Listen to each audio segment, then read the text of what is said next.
ഇങ്ങേതാ ചവിട്ടേ. ഞാൻ ഏത് ഷേപ്പിൽ തിരിച്ചു വരുമെന്ന് എനിക്ക് നിശ്ചയമില്ല. ഏത് ഷേപ്പിൽ തിരിച്ചു വന്നാലും തന്നെ വീട്ടിൽ കൊണ്ടുവന്ന് വിടണം കേട്ടോടെ അമാസ.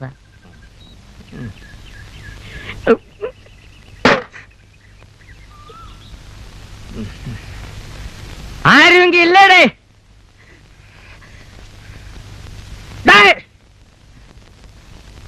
വയ്യ இருக்க சார் கூப்பிட்டடே.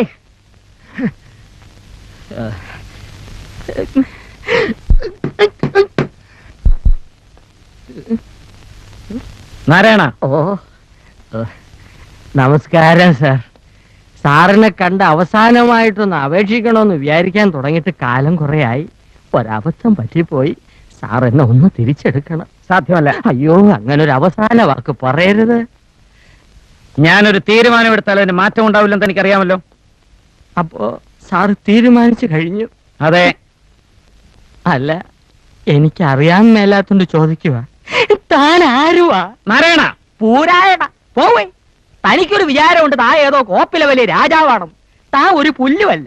1-2 ദിവസം ലണ്ടനിൽ പോയി ഏതോ ഒരു ഓന്തൻ റിച്ചാർഡ് സാഹിബിന് അരിവെച്ചു കൊടുത്ത് കിട്ടിയ കാശ് കൊണ്ട് ഒരു പഴയ കൊട്ടാരം വാങ്ങി അവിടെ ഒരു ആശുപത്രിയും തുടങ്ങി അവിടെ പ്രാന്തമാരെ പട്ടാളത്തിട്ട പഠിപ്പിക്കുന്ന ഒരു വിവരം കെട്ട പന്ന റാസ്കലല്ലേ താൻ.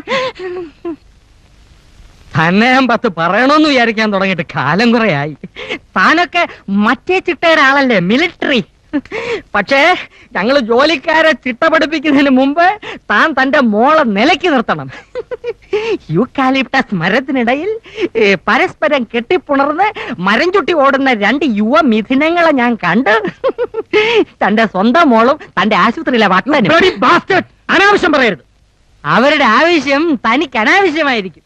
ഞാൻ കണ്ടതേ പറഞ്ഞുള്ളൂ. തന്നോട് മാത്രമല്ല ഈ നാട്ടിലുള്ള എല്ലാവരോടും ഞാൻ പറയുകയും ചെയ്യും. ഇനി ഒരു മൈക്കും ഒരു സൈക്കിളും എടുത്തോണ്ട് ഞാൻ ഇറങ്ങാൻ പോവാ. രവീന്ദ്ര, തന്നെയും തന്റെ മോളെയും ഈ നാട്ടിൽ ഈ നാരായണൻ നാറ്റിച്ചില്ലെങ്കിൽ തന്റെ പേര് തന്റെ പട്ടിക്ക് താനിട്ടോ. അറിയോ?